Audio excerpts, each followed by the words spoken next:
everyone, it's Rabea from Musicisum. Welcome to my online guitar clinic. I can't actually see the screen or who's talking or who's not, so I'm just going to go ahead and chat towards the mic and the wall and welcome you all here. Basically, I'm sure more people will drop on, drop off throughout this next hour, but it's all about, talking, asking questions. If you've got anything you want to know about, particularly the theme of this live stream is to talk about the Pentatonic and how useful it is and some of the cool things that I use it for, and some things I've learnt along the way that will help when it comes to trying to break out of one position or not. But I guess we'll get into that when there's a few more of you online so that I can share that knowledge with you. But yeah, I'm just going to carry on jamming for a bit. If anyone's got their guitar, we're in the key of A, and it's a lot of fun, particularly A, because the first position of the pentatonic minor scale is in a pretty comfortable place on the neck, around the 5th fret.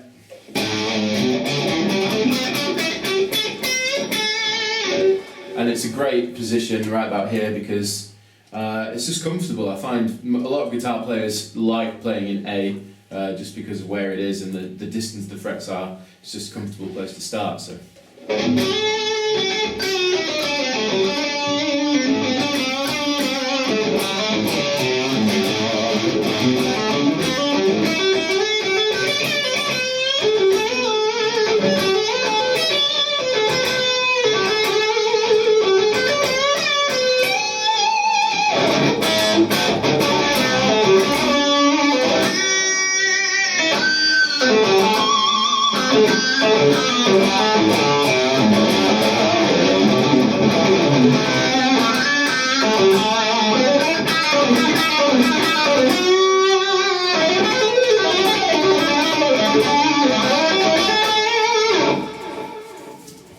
How are we doing?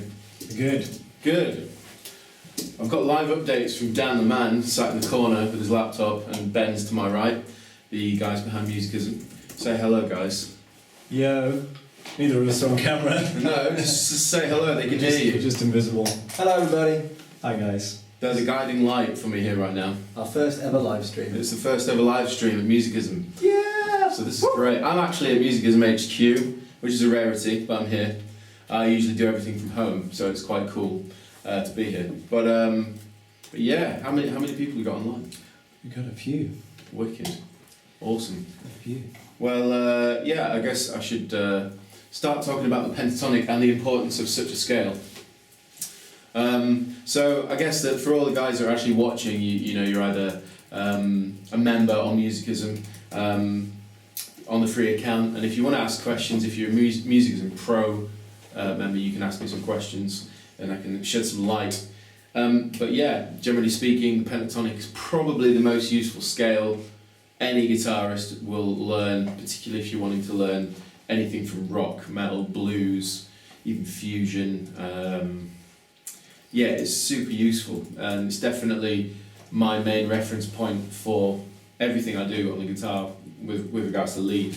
It helps me when it comes to writing solos, when it comes to trying to play modally. Super familiar scale shape, and there's 5 of them. So I'm sure some of you know more than one, I'm sure some of you know more than 2, but I'm wondering how many of you know all 5. It's a super useful group of scales to know, or shapes should I say. But yeah, pentatonic, 5 notes in the scale, and all of the pentatonic shapes on the guitar, you play them across 6 strings, so that's 2 octaves, so position 1 being.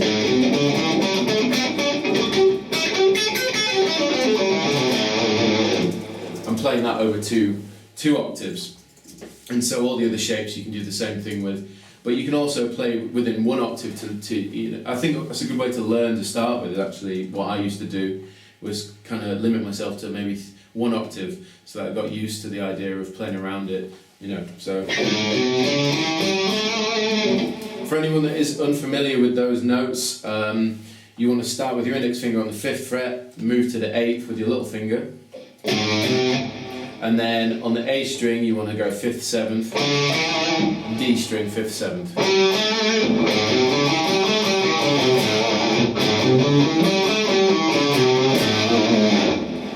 So I might play around that with some rhythm and just mess around with like slides and bends and just try and make it sound cool.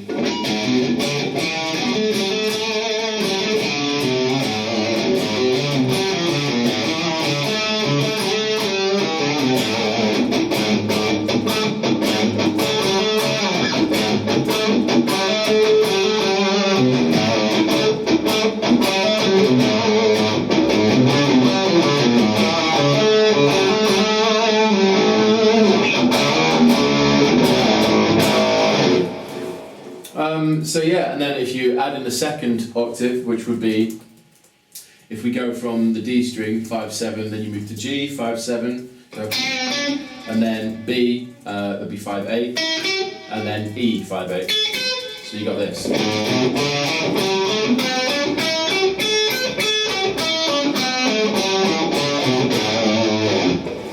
And in that is a whole world of immense guitar opportunities for you to learn. So yeah, I mean, you can then try, you know, jamming around in the top, in the higher octave. So.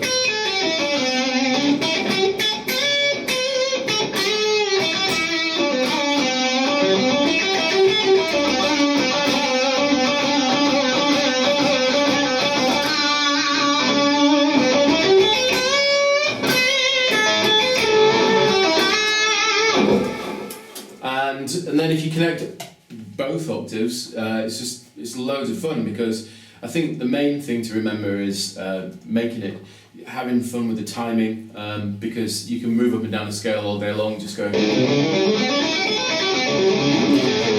But as soon as you like start throwing in rhythm and like bends and slides and stuff, it suddenly becomes loads more fun. So.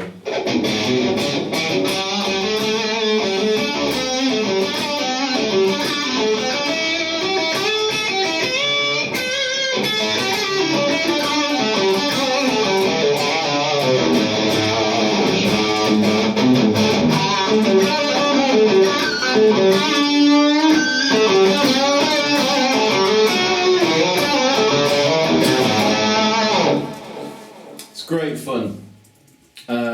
But yeah, I mean, you can do all that kind of stuff with one position, and also doubling up notes as well, so you don't always have to play one note at a time, you can do two.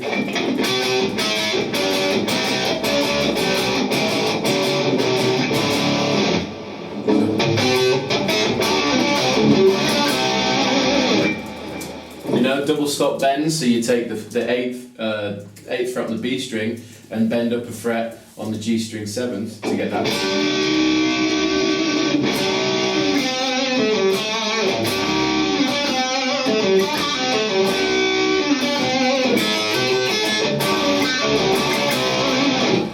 Particularly like that.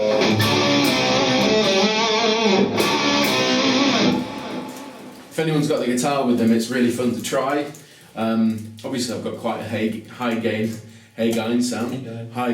sound. So yeah, basically what you want to do is take your ring finger on the 7th fret, bar it across the G, B and E, but really you're only going to be sounding the G and B string. And then you kind of pull down a bit, and then move to 5th fret.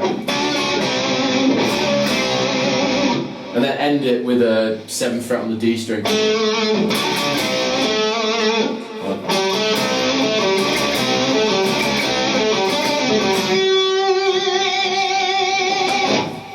Lovely. So, yeah, how are we doing? Doing good. Awesome. Just waiting some questions to come in. Okay, yeah, well, I mean, if anyone's a musicisum pro member, you can ask me some questions. Always happy to answer questions, particularly on the guitar, because that's what I like to do most of the time. But yeah, I'll carry on with kind of talking to you about unlocking more of the pentatonic scale. So obviously, we've been messing around in position 1 mainly, but one of the things that I teach on the course, which is really useful, is talking about unlocking more of the shapes by sliding up and down all 5 positions. And you can do that by essentially just concentrating on the B and E string. So in this instance, we're in the A minor pentatonic, and you can do that on the B and E string. So, and I guess the foundation, the concept behind this is to be able to play the pentatonic all on one string, going up and down the neck. So if we take the root note, which is A on the 5th fret, E string, if you can play the pentatonic scale like that, that should essentially signify how you would go about unlocking other positions of the pentatonic scale. I worked that out the hard way, because I actually spent ages just like going, well, I know that I can play all that on one string, and then, you know, if I work out the positions, and basically spent loads of time playing the wrong notes, but it really helps. So what I meant by, you know, being able to go up and down the neck on one string,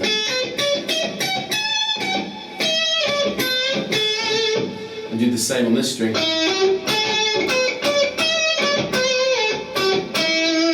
you can actually work out all the other positions, you know. But what's cool about it is sliding up and down the neck with those two strings, and just trying to create a pentatonic sound. Such a good flat second. Yeah, it was.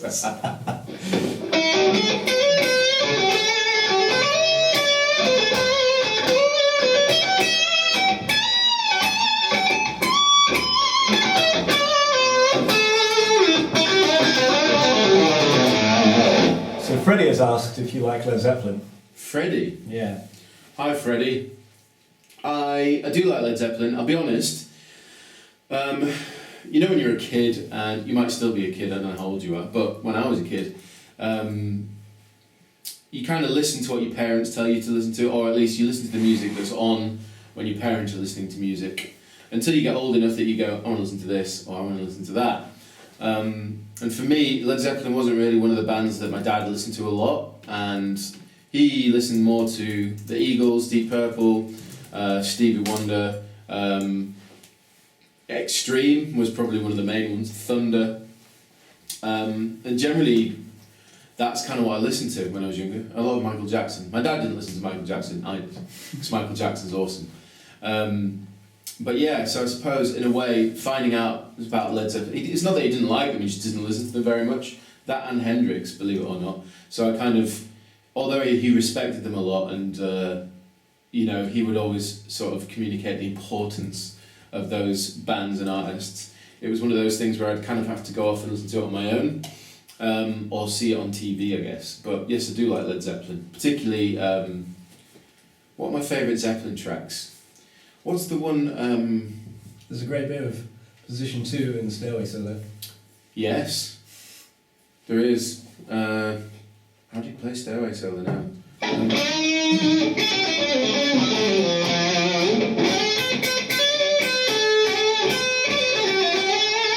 Something like that, isn't it? Yeah, well, that's position 2, that bit.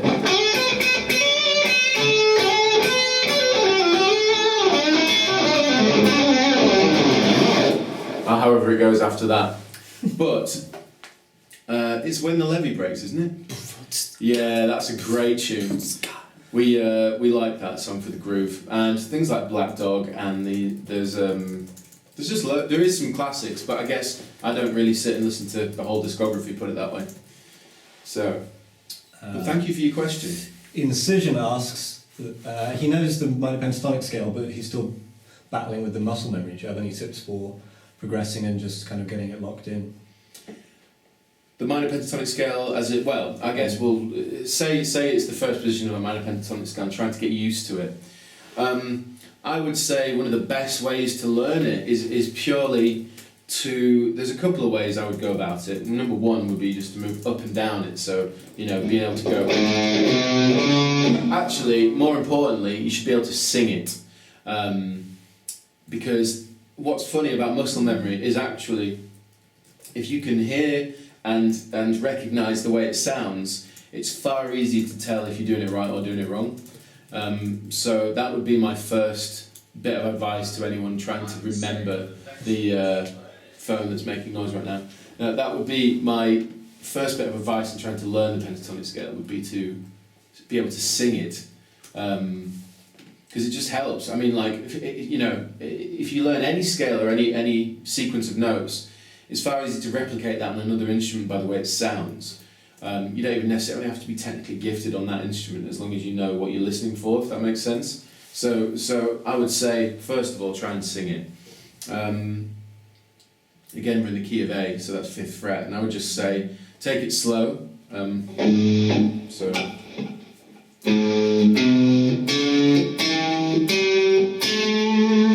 And just start in 1 octave, as I was saying before. Just get the first octave down, because really, it's the same notes in the 2nd octave. It's just that the fretting is slightly different. But position 1 is by far the easiest one to learn. I guess, you know, the slower you take it, the better you'll get it under your fingers. And I guess it's a case of being able to move up and down it slowly. So.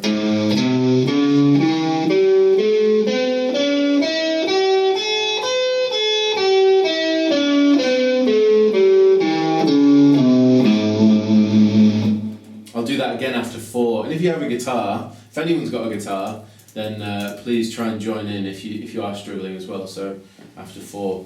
1, 2, 3, 4.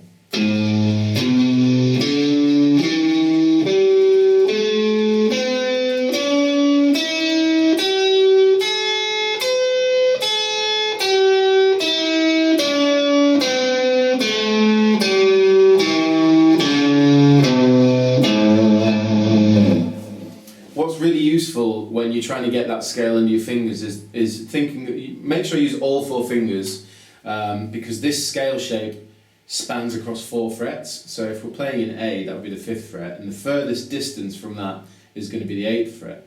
So you want to try and think of it like, you know, the 1st fret is your index finger and the 8th fret is your little finger. So naturally, your middle finger and your ring finger are going to fit in between that. So that makes it a lot easier to get it under your fingers, because you can kind of, once you know where those notes are, you can assign your fingers to them, and therefore you're not actually having to do anything other than just move up and down, putting your fingers on those different frets. That actually would help you a lot. I hope that helps. I always find it weird when you see guys just sticking to the 1st and 3rd finger. Yeah, my dad was like that. He one of the things he always told me when I was younger was, make sure you use your little finger because you'll regret it if you don't, because I never did. My dad told me that as well. Yeah. It's a common complaint from older guitarists, I believe. But that was incision, was it? That was incision. Thanks for the question, incision. So how, someone wants some more information on how the minor pentatonic was extracted from the actual minor scale. I believe, I mean, that's more of a question of history, but I would go as far as to say it came from more of a China, I would say, and the reason I'm saying that, and I could be completely wrong, but in Chinese music, that's literally what they use, the pentatonic scale. They don't really, I mean, obviously there's variants of it, but when you think of authentic Chinese music, it's always played around those kind of, and you can make it sound, it doesn't really work on that thing, but essentially, if you think about the minor scale being 8 notes, so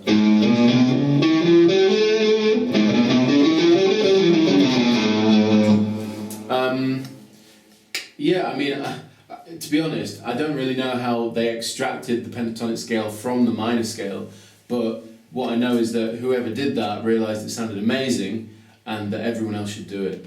And I guess it's taking the core notes from the minor scale, so obviously you've got your root, and then because it's the minor scale, you know, the 3rd note is what makes it minor. You know. And then I think the idea behind it was that you can still retain a lot of the original sounding scale without having to add in the extra 6th and 7th, sorry, 6th and well, actually it's just the 2nd and the 6th note that you don't have to keep in it to keep it sounding, it can still retain that minor tonality without necessarily having to keep those notes in it. And it really helps when it comes to things like blues. I think really blues is what made it really popular. But yeah, I mean the 1st note, 3rd note, 4th and 5th, which are the strongest notes of the scale anyway, and then the minor 7th. So the 3rd and the 7th note, those notes are really what make it sound minor. Everything else is kind of slap bang in the middle, because the first, fourth, fifth and eighth note are both common in the minor and major scale, so it's really those are the notes that determine whether it's major or minor. Is there an easy way to learn the notes on the guitar from Jake? So I guess he means like where C is and where A is. Okay. Yeah, I mean, thanks for the question, Jake. There are plenty of good, useful tips for learning, and I guess it's important to make sure that you're always tuned to concert pitch when you're learning guitar, because that's the reference point for you. And when you start getting further down the route of detuning, I mean, unless your brain can transpose notes right there and then, when I look at the guitar, even if I'm in a lower tuning, I still refer to them as the A position, F, and the rest of the guys know. So I guess what I'm saying is make sure when you're learning the notes, make sure your guitar's tuned to concert pitch, which would be E, A, D, G, B, E, 440 hertz. But yeah, I guess the dots really help. Now obviously on this Chapman guitar you can't see them on the front, but they are on the top here. So if you've got a guitar with fret markings on, I guess there's some really useful tips for learning the notes, which I did include in the musicism course. So if you're a pro member and you've got the whole course, use it to your advantage, because there's a couple of really good exercises I used in the course to teach you them. But I guess simple things like if we focus on the E string, if I look at the fret markings, you can learn it, and you can write this down and learn it this way, but like the first fret marking is F, the second is G, the third is A, the fourth is B, the fifth is actually C sharp, and then hang on a minute, I said that wrong.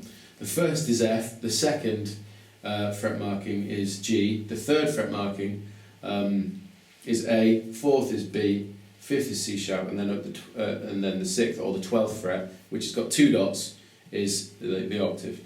And then everything in between, if you think about it chromatically, so starting on F, if we want to get to G, we've got to move through it, so we've got to go to the second fret, which is either F sharp or G flat.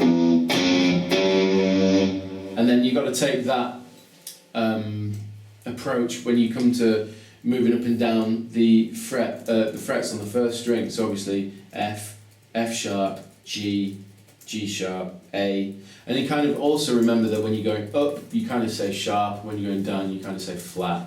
It's the easier way to remember, I think.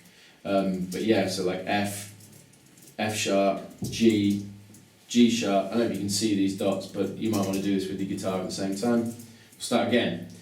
So first fret, F, F sharp, G, G sharp, A sharp, B, you wouldn't say, and then it'd be C, because there isn't a B sharp or a C flat, it's just not how it is. And then C sharp, D, D sharp, E.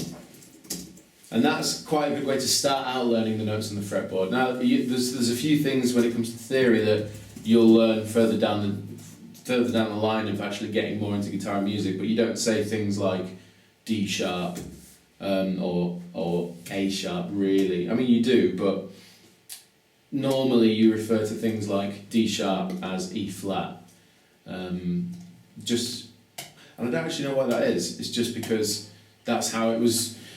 There's a lot of theory principles that were just written out, and that's just how it is. And I think some guy just told someone else. That's just how it happened. It's difficult, especially when it comes to teaching these kind of principles and these kind of ideas, because sometimes, unless you go and read into the history of why it is, you just accept it. That's the way it is. So, yeah, I can't give you any more information on why you don't normally say D sharp, but you just don't. But yeah, make sure you learn the fret markings first. So write them down. Or you could even get little stickers, little circular stickers that you put on like a wall chart or whatever, and just write in on each of the fret markings the notes, so that you get used to recognizing them. And I think a lot of the time we look at the guitar and we see 6 strings and loads of frets and we go, oh, it's going to take me ages to learn all the notes, when really because each string is tuned to a different note, it's the same principle moving up and down the neck. So if we're on the E string and we see obviously the fret markings as F, F sharp, G, so on and so forth. When we get to the A string, just take the same principles. So A, it's going to be A sharp, B, C, C sharp, D, and it works the same way. It's just, what I would do is, as I said, I think for most guitar players, we work with root notes a lot. So you might want to put little stickers on the fret markings and write F, G, A, B, and so on. But on paper, you might want to write out what the fret markings are and what each string over those fret markings sort of constitutes to. So like on the A string, the fret markings would be A sharp, C, D, E, etc. And then do it that way. Really just a matter of learning the 12 notes, isn't it? Like once you've learned the 12 notes and what the strings are, you just count up in your head, and the more you do it, the quicker you just go, oh, that's C.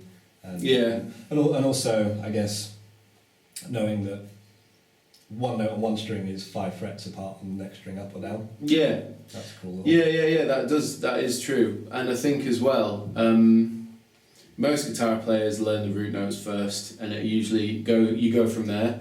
So when I say root notes, I mean on the bottom string. When you learn the notes on that, it all kind of unfolds that way. But as I said before, on the Musicism Pro course, there's a couple of exercises and approaches and techniques that I teach that will help you unlock all the notes, and you'll be able to remember them in some cool little exercises. And if you practice those, then you'll know all the notes with ease, to such to the point where I can kind of look and go, well, that's E, this is A, C, D. And I can do that just because I've spent the time looking over those exercises that I sort of came up with quite a while ago, actually. But they are useful, so if you're not on Musicism Pro, that would be cool to check them out. So, you got any tips or any little licks for improving picking accuracy using the minor pentatonic? Tips for improving picking accuracy. To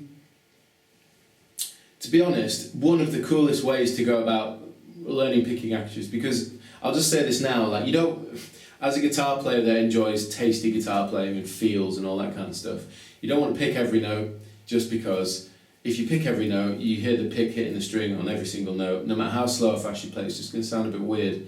And it's not really something I'm into. But to be able to improve accuracy, what I would say is take position 1, for instance. So if you just tuned in, position 1 being starts on the 5th fret on the E string, and we're going to go.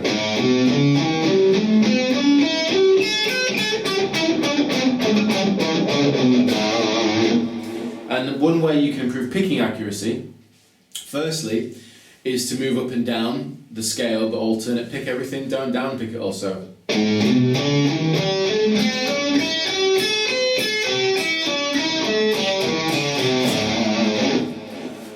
And then the next thing you can do that really will help improve your picking accuracy, need to put my teeth back in, is moving from the 1st string to the 3rd, then go down a string to the 2nd, and then jump to the 4th. So you kind of skip a string, go back, skip a string, go back, and that'll really help. So as an example, oh, here we go. So this little, there you go.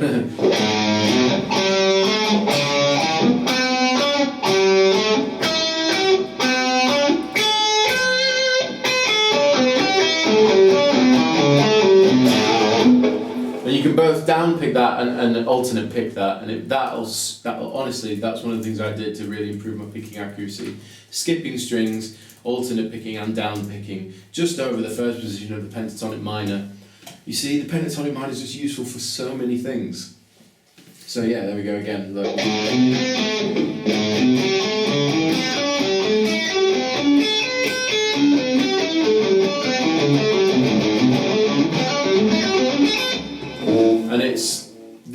And that would be a really good way to go about it. And then try things like, just to challenge yourself, move, not just skip a string, maybe skip 2, maybe skip 3. So you do this kind of thing.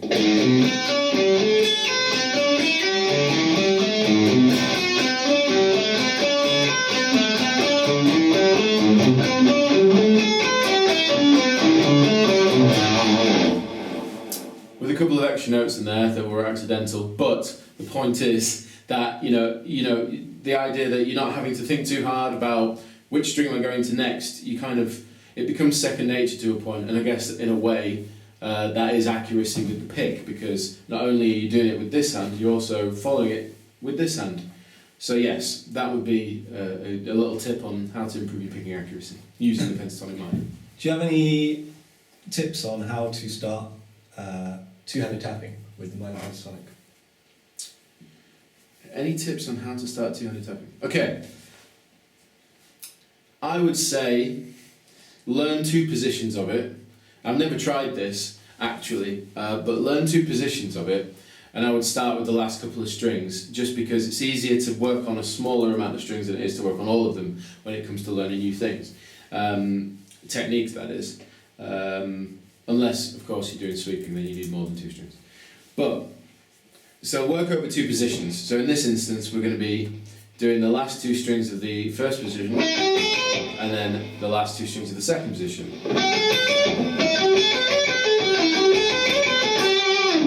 And what I would do here is, there's a crossover point where two of the notes from the first position are the same as the two of the notes from the second position, these two.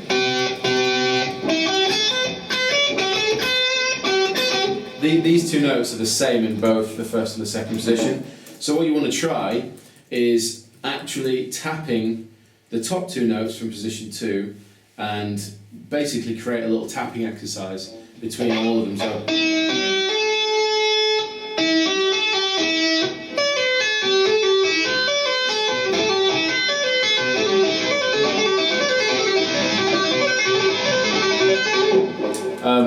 and there's a load of different orders you could do it in, but what I mean by that is that you're not having to focus on what notes you're playing as such, once you've learned that really you're only moving between 6 notes.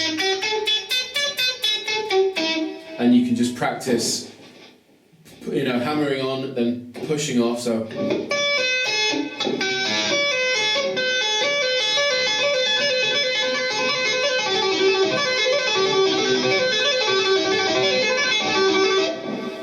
And essentially, it's that you're not moving anything really, as in position-wise. You stay very, very comfortably over first position with your left hand, and literally all you're doing is just tapping the top two notes of the second position.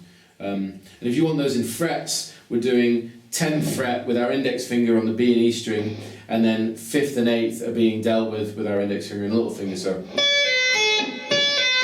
And if you wanted to get better at actually two-hand tapping, it's important just to remember what the technique is. So normally you would have your finger barring at the bottom, so in this instance 5th fret E string, and then this finger that's going to be tapping, you want to press down pretty firmly and then just kind of push away from the fretboard. Don't just lift it off, as you won't hear it probably. You want to kind of push down or up. Some people pull up, some people push down. I push down, so. And then with your little finger, just add that 8th fret.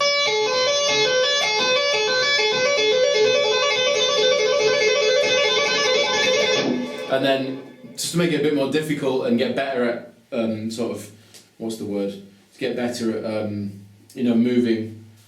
You want to use 2 strings of B and E, so.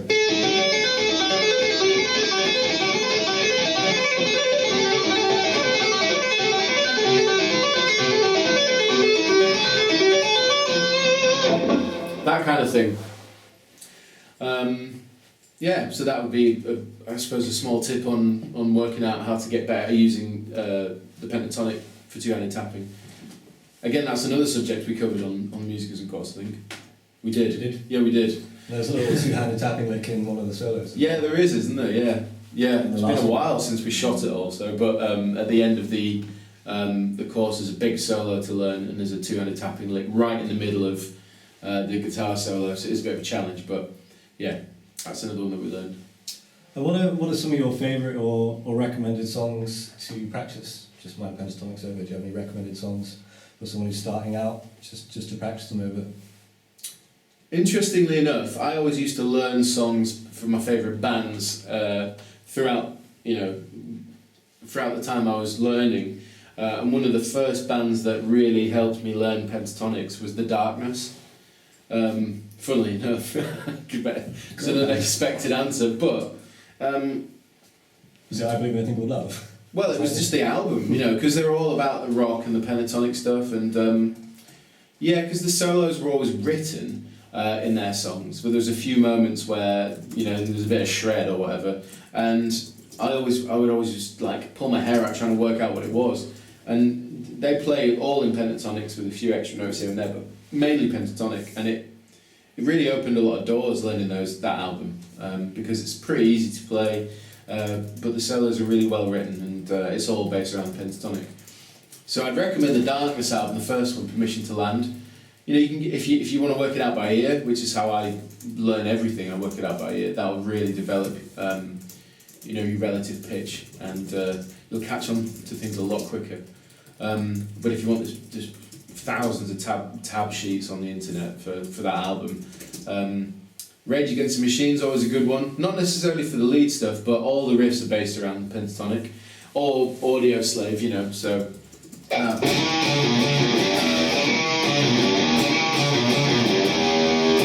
being a very popular riff. And that's just pentatonics. But yeah, I mean, Metallica was pretty useful, but they're, normally bands write solos, so you'll find all the elements of pentatonics as well as, notes that it's part of the written solo, so, but then I'd say blues and stuff, like, if you want to learn easier stuff, I would definitely say start with something like Permission to Land, or any AC/DC is a great place to start, because it's not too difficult, but it's solid, and it'll teach you how to be solid, and it'll teach you good timing and feel and bending and stuff like that. Black and Black, man. Yeah. It's all about that in that song, isn't it? Like that.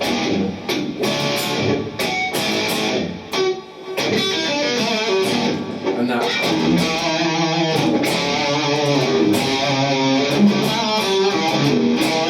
And it's all about the feel, and it's all pentatonic.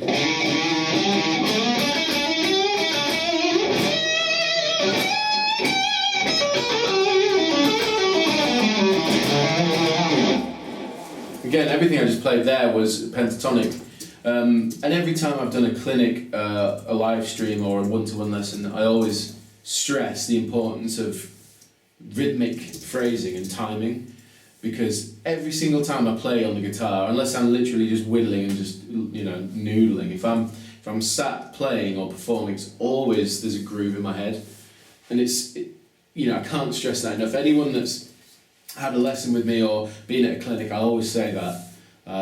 Make sure that you learn how to groove even without a drummer, or use a click track. Because it really helps when it comes to making things interesting. I can just play around the pentatonic scale with a groove in my head, like a pulse, and then things become a lot more interesting just by feeling like I'm having a groove with a band,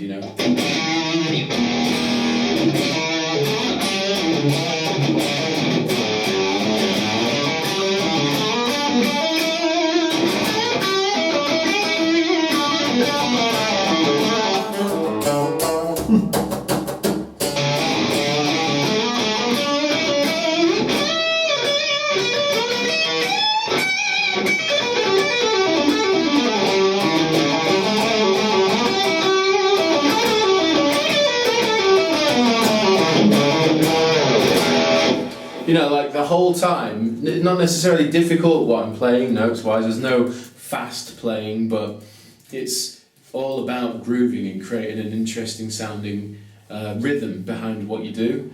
Particularly, and once you get with the band, most people say that guy's got great feel, and half the time, yes, he's practices vibrato and his bending and stuff, but really, he's just tight and messing around with his rhythmic phrase. No one wants to hear just like... No one wants to, after a while, at first it's impressive, and then after a while it just gets a little bit fatiguing.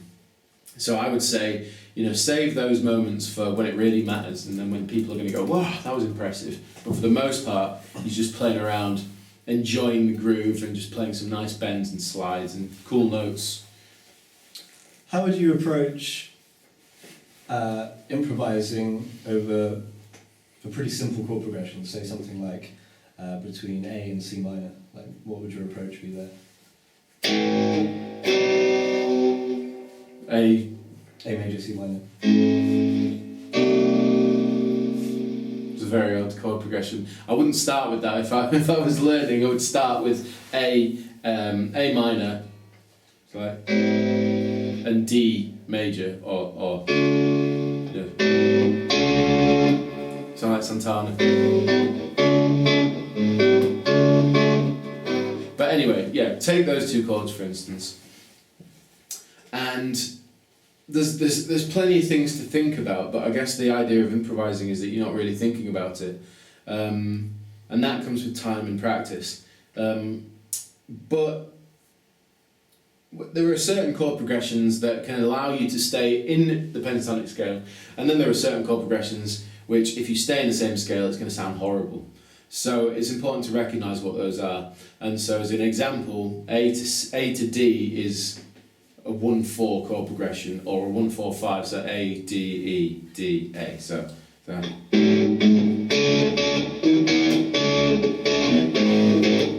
It sounds very basic, but the idea is, if I had a looper, which I'm sure we'll incorporate on the next live stream, I could demonstrate how I would go about improvising over a chord progression like that.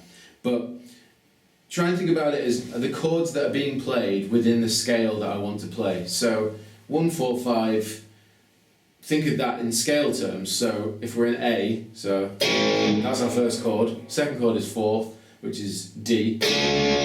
Third chord is 5th, which is E. So 1-4-5, which is the first note, the 4th note, and the 5th note of the scale. So either the whole minor scale or the pentatonic. So 1, and then the 4, and then the 5th. So yes, 1-4-5 chord progression will fit with the pentatonic. Whether it's major or minor is, at the end of the day, you're either going to use the major pentatonic or the minor pentatonic. But the point is that you can play that scale within those chords. So you should feel comfortable in the fact that whatever you play, if it's in the A minor pentatonic, over that chord progression, is kind of going to sound pretty cool as long as you land back on a root note. So that's what the reason I explained that was that you don't really have to think about what you're playing too much, because you know that I'm sorted, I'm safe. And then it's a case of, when it comes to improvising, that was really discreet, I like that. When it comes to improvising, you can move up and down the scale naturally, but you don't really want to just stick to the sequence of notes. So you don't just want to go like.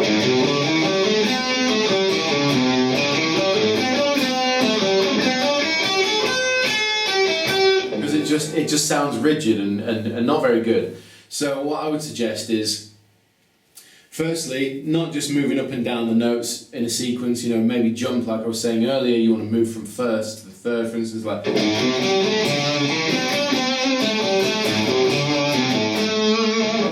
Instantly sounds more interesting, but still it's a bit rigid. So, moving on to the subject of articulation, how do I pronounce those notes? How do I articulate those notes to create a bit more interest? So, bending, sliding, vibrato, hammer-ons and pull-offs, palm muting, picking harder, picking quieter, all make such a huge difference. Now, as I said before, we're not thinking about, am I playing over the right thing over the chords, because we know in a 1-4-5 or a 1-4 chord progression, I can totally play in the pentatonic. And then again, back to the idea of rhythmic phrasing. Half the time with improvisation, it's the rhythm of what you play. Those little bursts of notes that you play in a certain rhythm that create a nice improvised phrase. Most of the time I'm playing, unless we're playing through songs in the band, every time in between songs or I'm at home or anything that goes up on a YouTube video that isn't a set riff is improvised. And that's 3 years of doing it, but I would say, yeah, it's all about the rhythm and not keeping things in a specific order. So again, I'm going to improvise completely off the top of my head in the first position of the A minor pentatonic, and you'll see what I mean. So.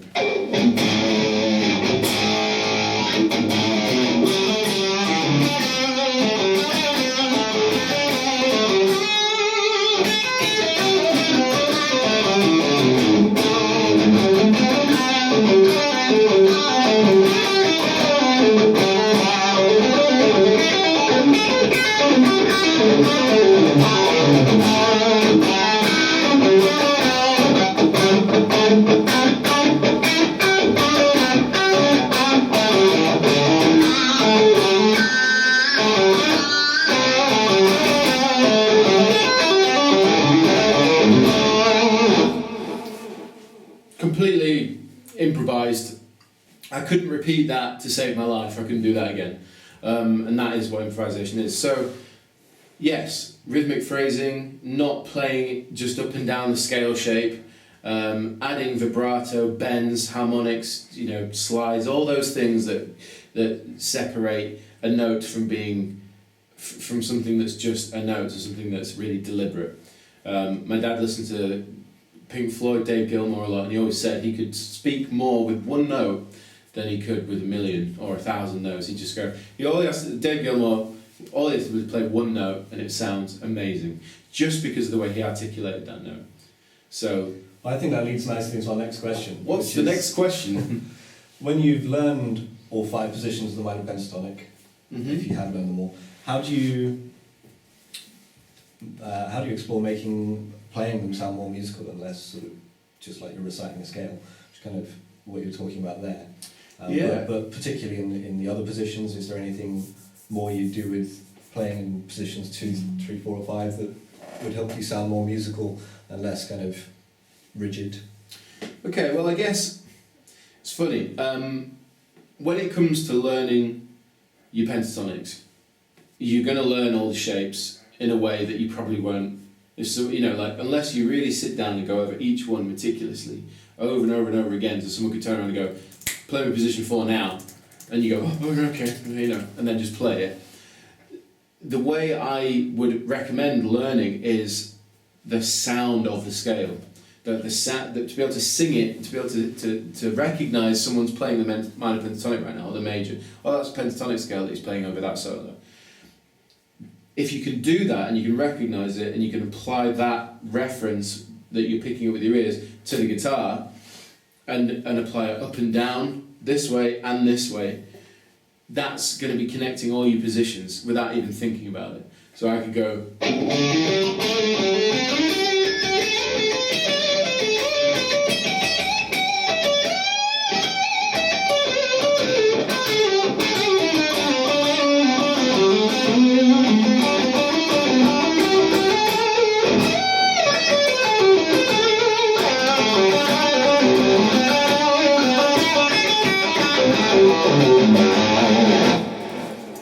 So what I'm demonstrating there is that because I know the sound of the pentatonic scale, I didn't think, oh, I'm moving to position 2 now, I'm moving up to position 3. I always slid all the way up to 2nd octave and then down to the 4th position. That's not what's going on in my head. And again, that's not because I've played for years and years and years. It's not that, it's because I'm used to the sound of the pentatonic. And again, that's so much more important than knowing the shape, is being able to know the sound of it. And I think that you'll start to learn the shapes indirectly. Some people learn better from like picture memory, and some people learn better from listening memory. And if you're one of those guys that learns better from picture memory, then of course sitting down and going over each shape meticulously will probably help you more. But I would always recommend using your ear to learn better. And with regards to making it more musical, I guess it's the same principles: rhythmic phrasing, articulation, and the most important thing is learn the pentatonic scale in any key on one string going up and down, as well as across the strings. So if I'm in minor pentatonic in A, so I could go up, down the pentatonic in A on one string like this, as I could do it here, as I could do it here. Oh, sorry.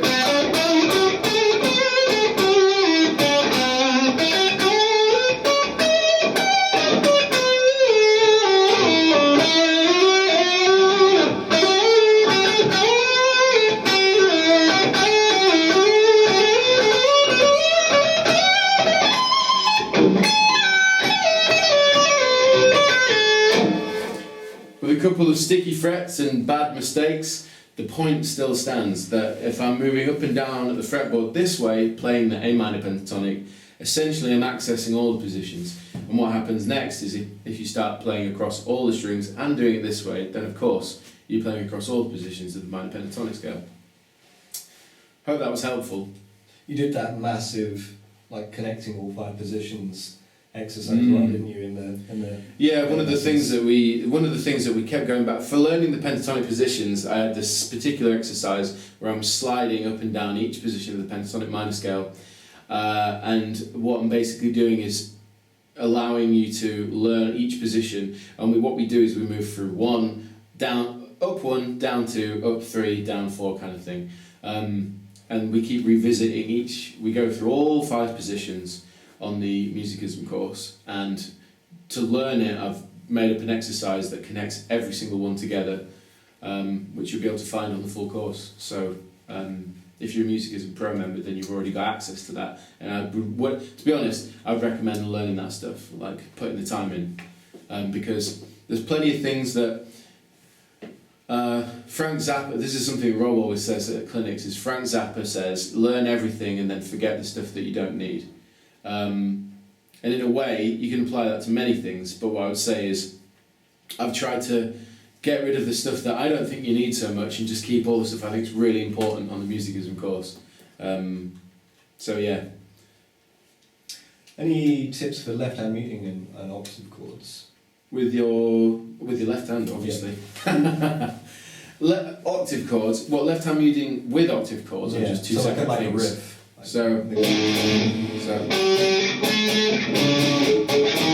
Okay, so to mute, you want to use all fingers. So think about which one's using to sound the chord. In this instance, I'm going to play in E now. So I'm going to play 7th fret A string with my index finger, and 9th fret G string with my little finger to play. That's my octave chord, with the low E at the bottom and my high E at the top. I don't want to hear the D string or the B string. It just sounds weird. So if I'm wanting to mute,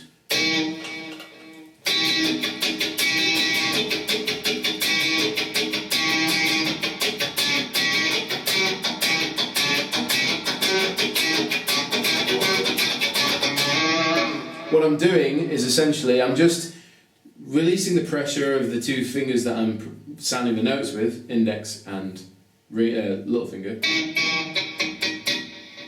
So as you can hear,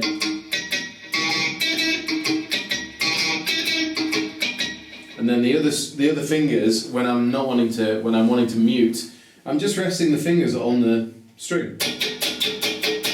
And because it's an octave chord, I only need the little finger and the index to go back. So when I'm playing those notes, I'm lifting these 2 off, these 2, lifting them away, playing, and then just sitting them back down.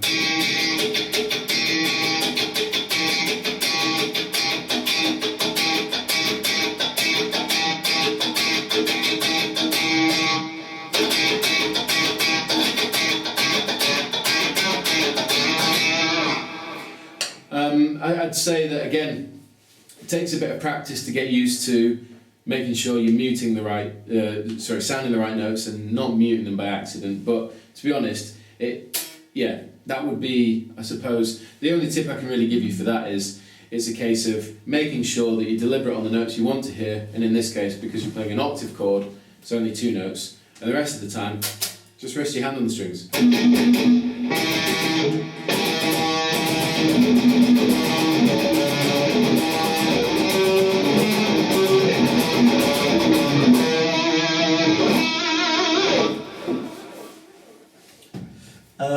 Any more? Yeah, talk a little bit about some of the most influential players when you were learning and playing, and generally who would you recommend listening to for sick guitar playing? These are all great questions, and I should also say thank you for actually watching me ramble on about guitar. It's very encouraging, and also it's encouraging to see so many people actually using the guitar course that we came up with. But in terms of influential players, well, anyone that I suppose watches me on YouTube or follows anything that I do will know that I'm a huge Nuno Bettencourt fan, and he plays for a band called Extreme. Now, what I'd probably say to most younger guys that haven't heard of them is you'll probably think it's really cheesy, but what's important to remember is that the guitar playing is outstanding. Yeah. And I like it because they're a band, so you get this song and you get these cool riffs and stuff, and then there's a guitar solo, and in that 16 bars, Nuno will just like tell you a story. He'll tell you, you know, there's a beginning, a middle, and an end to his guitar solo, and it takes everything from really beautiful articulation of notes through to the rhythmic phrasing. He's a huge advocate of good rhythm playing, to great technique. Really fast and also really beautiful bends and stuff like that. Brilliant tone production, note production, should I say? And yeah, he's just an all-around great player. In terms of albums, probably the most famous one is Pornograffiti, because there's songs like Get the Funk Out on there and Decadence Dance and things like that. But in terms of what I would consider to be his best guitar work that he's ever done, Three Sides to Every Story is, for me, the best album.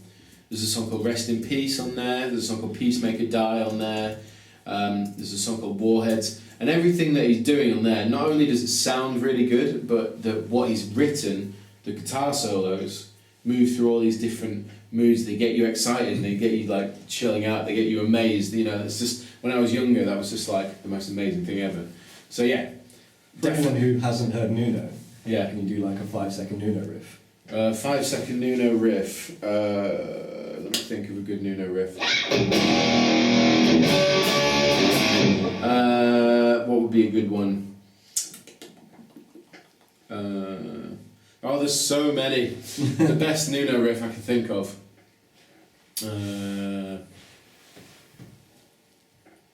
Okay.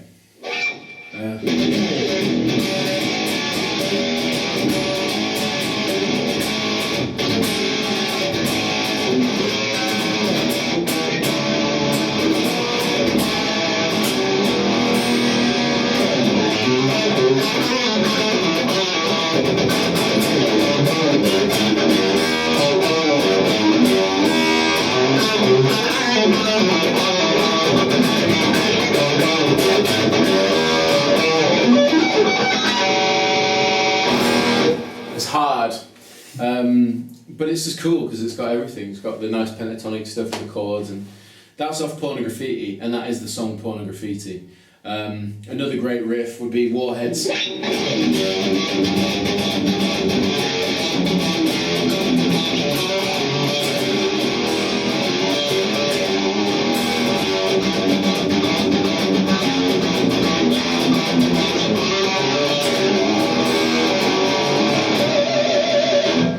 That's a great riff. Also is Rest in Peace.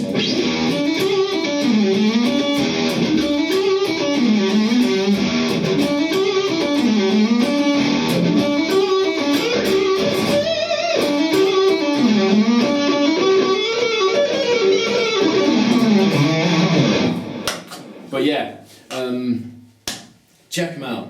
Check Extreme out. Check Nuno out.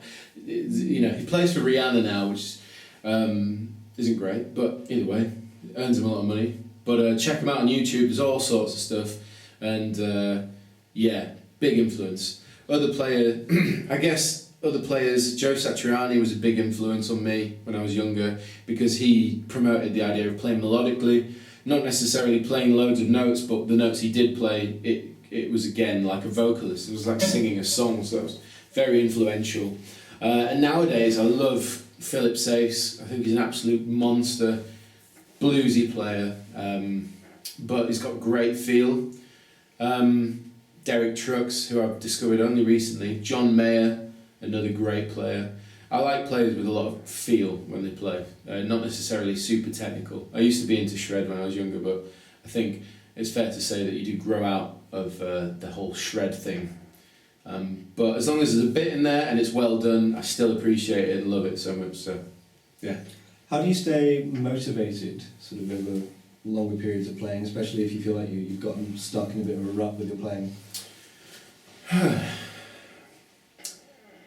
Well, I think all guitar players go through that, and one of the most important things to remember is if you don't feel like playing as such, I wouldn't force it, because you're only going to associate that negativity with it if you do it a lot. So I would say play if you feel like it, number one. Number two is keep it fresh. So things like drone tones, and that's something that I shared a bit of knowledge on that on the musicism course again, which is where you take, you take a note and you let it ring out, so A or E, are the two most popular ones, and then you just use that and then just mess around with different notes, because there's no sense of timing. It's literally just a drone that you can practice different sounds over the top of. It's great for learning modes. And to be honest, jam with your band. That's a huge one to keep you motivated, because you're not on your own then.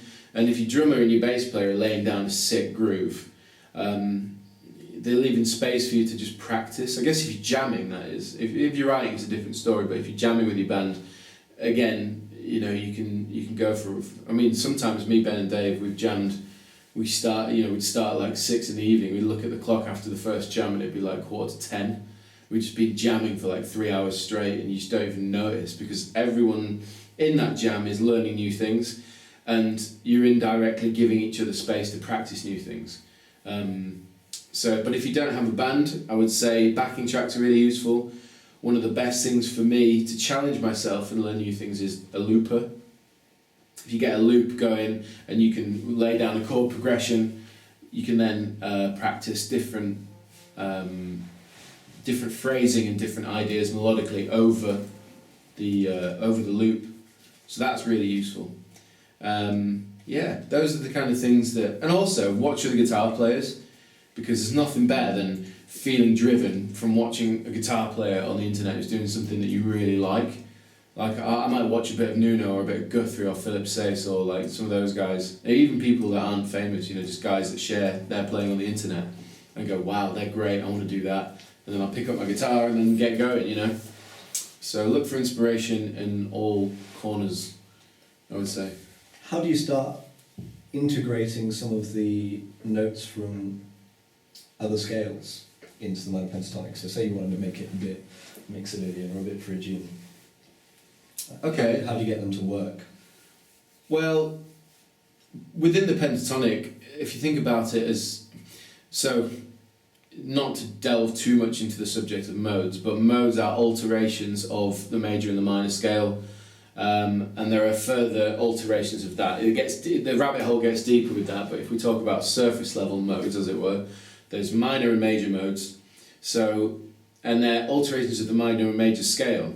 So everything starts with the scale, which is the major or the minor. So when we talk about the pentatonic, they come from the same scales as do all the modes, all 7 of them. So when I'm looking at trying to play modally, I'm applying certain notes to the familiar shapes that I've learned, like the pentatonic. Think about the pentatonic as the skeleton, I guess, as the framework for anything else that you want to do with melodic playing, modal playing. So again, we're in A, so if I was to go...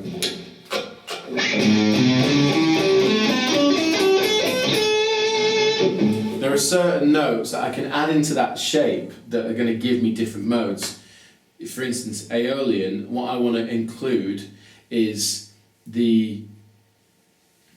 going to be the minor second, sorry, not the minor second. Yes, the minor second, so... In fact, scrap that, the Aeolian is just the minor scale, but if I want to include that within the pentatonic shape, there are certain notes I want to add, so... Particularly because we're playing in A minor pentatonic, take that framework, and then you want to add, for instance, the 7th fret, and the 6th fret,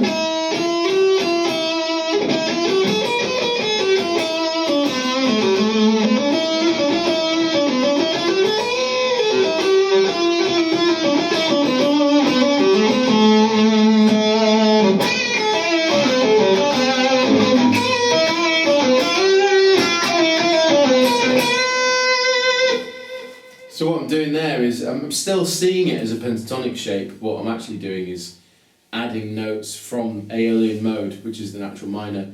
And you can do the same thing with Dorian, for instance. So I can take the same shape, and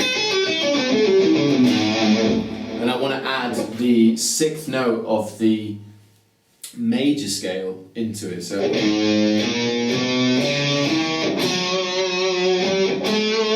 that note, and then it's octave above. So. Now if I was to apply that note to my minor pentatonic shape,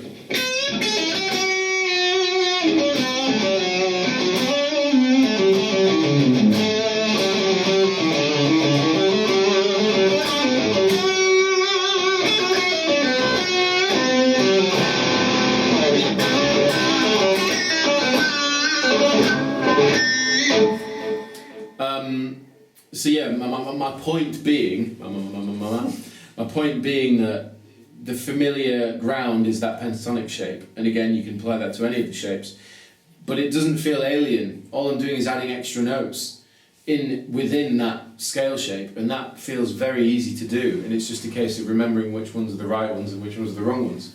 Passing notes, as it were. I guess the point there really is learn your minor pentatonic, Yes. learn your modes, Yes. and then just experiment and see what sounds good over what you're playing with.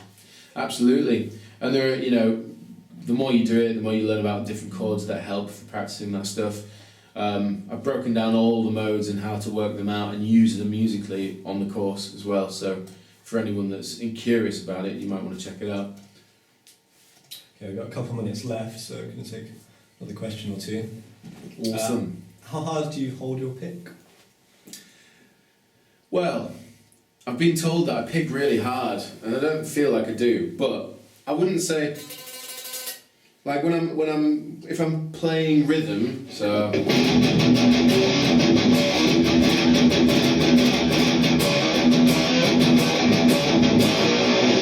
like when I'm doing those triplets, it's actually not that hard, particularly when I'm playing like funk rhythm stuff.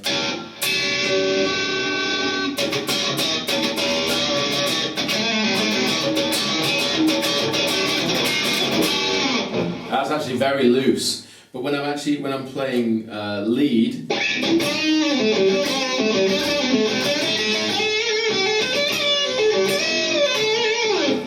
yeah, I would say I'm holding it pretty firmly, but when I start to alternate pick, if I'm doing anything that's like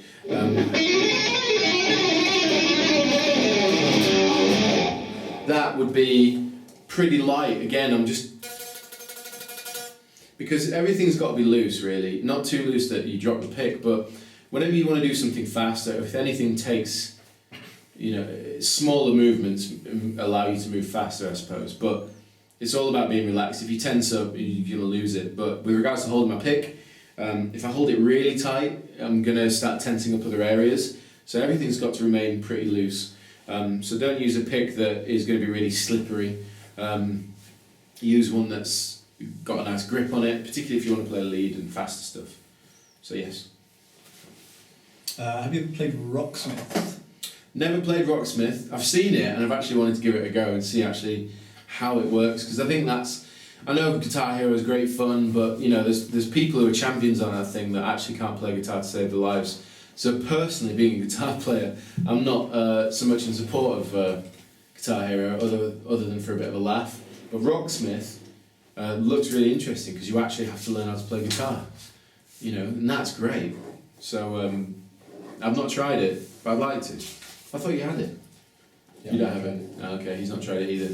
But yeah, I guess if you're recommending it, whoever asked that question, then yeah, I'll give it a go. Do you have any tips on ear training? Ear training?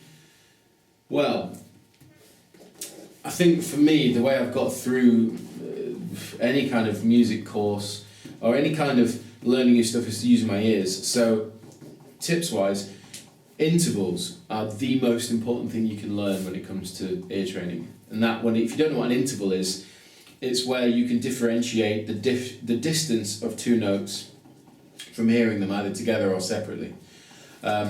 There are loads of places you can go online, like musictheory.net is a great place. Literally all it teaches you is intervals. Like you can select basically you can major or minor intervals, and you'll hear a note, like you'll hear this note for instance, like, and there'll be another note sounded afterwards, like that one, and I know instantly that that's a major seventh, because that's the first note, and then I've got to be able to sing my major scale in my head for this note. So.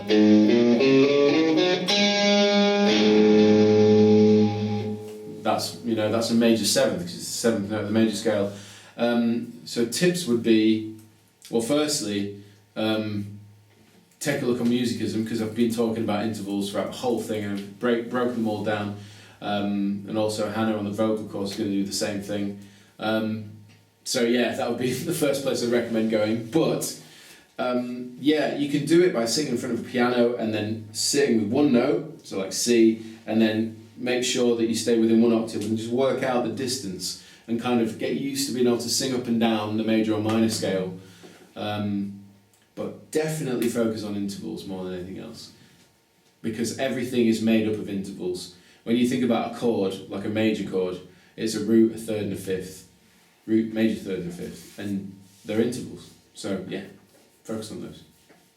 Sweet, last two. Last two questions. Do you like to use any really alternate tunings? So not just down tuning, but like dadgad or any sort of crazier tunings like that. I used an open A chord on one song that I've written that it's not in Dorje set or anything like that, where essentially I tuned to an open A chord that sounded something like this.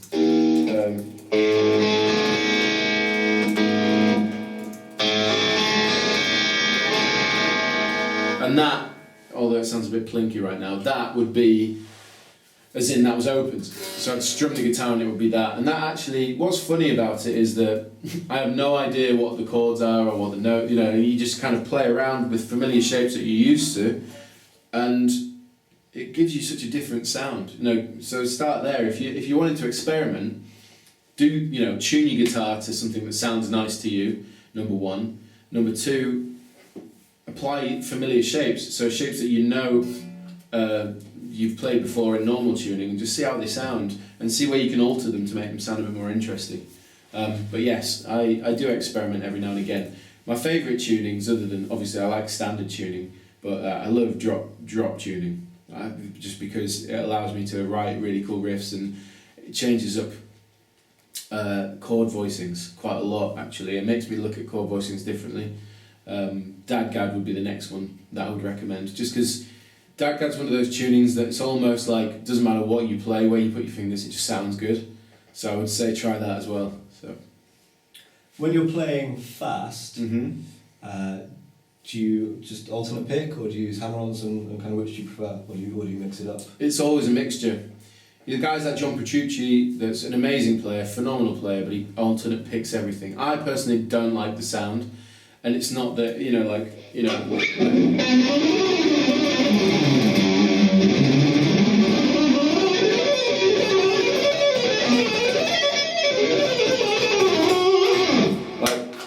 that sounds like, I don't like it.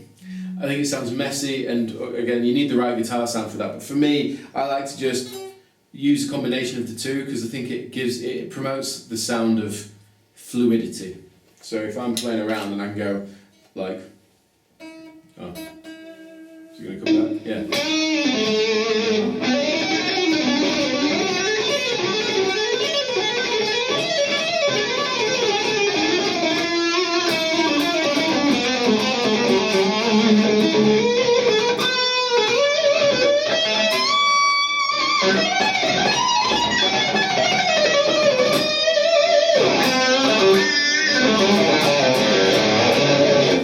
Like, that's a combination of the two, and for me, it feels more comfortable.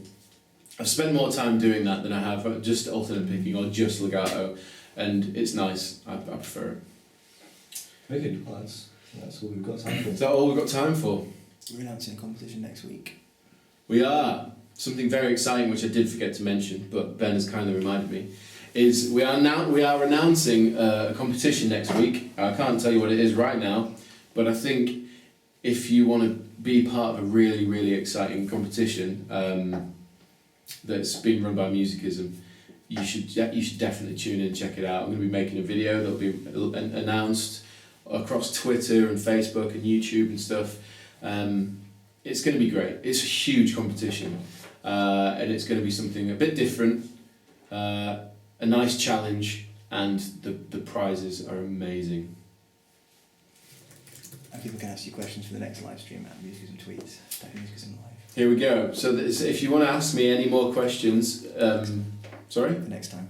For next time, if you want to get some questions in ahead of our next live stream, you can go to @Musicisum Tweets or #Musicisum Live. You can ask questions. But yeah, thank you very much for all those who asked questions. And again, thank you for everyone that's part of Musicisum and using it. I hope it's useful. And fear not, there will be new content and challenge pieces and all that kind of stuff in the works over the next few months. So, yeah. Send us a tweet, Musicisum Live, let us know what you want to see. Musicisum Live. Hashtag. Yeah, take it easy, guys.